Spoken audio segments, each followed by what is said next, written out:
hotel ni dia ada granted. Sebenarnya itu bukan rugi. Sebenarnya saya menabung untuk harta. Kalau untuk investment yang penting ni apa? Keuntungan. Kenapa abang pilih kawasan KL? Pertama sekali sebab pelancong ramai datang ke ibu negeri. Itu penting ke kalau nak buat investment? Pada saya sangat penting lah. Kenapa? Cuma ketika ini saya menyesal sikit sebab pencen baru dapat peluang macam ini. Sebab saya yakin, boleh kata tak ada rugi.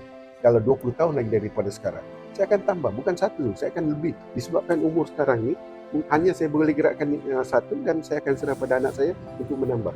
Umur yang paling sesuai untuk nak buat investment untuk tanah, umur berapa?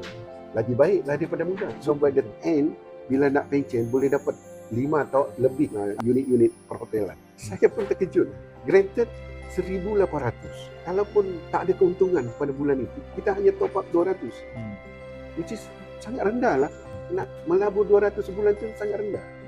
Mulalah melabur pada usia rendah. Dan bila pencen memang kita ada simpanan dan baru kita nak mula masa-masa itu, sudah tak boleh dapat loan. Kalau saya masih muda lagi, mungkin dalam masa 2-3 hari pun boleh lulus. Tapi disebabkan dah pencen baru nak loan, nasib baik mending dengan anak, dapatlah loan untuk unit macam ni. Tapi saya puas hati, senang hati. Okay. Apa lagi yang sampaikan di luar sana yang belum start investment? Saya galakkanlah seawal mungkin mulakan pelaburan. Biarlah kita susah-susah pada awalnya. Di akhir, menjelang pencen nanti, kita ada harta. Kita boleh bersara dengan kehidupan yang selesa.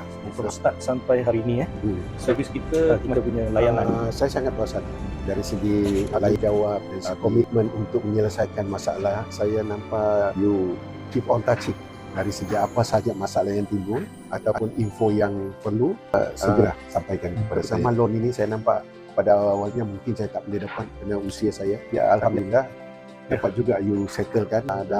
Memang cita-cita saya nak ada satu unit property di Kuala Lumpur. Saya harap anak saya ini dijadikan satu langkah pertama untuk dia akan menambah seterusnya. Ya.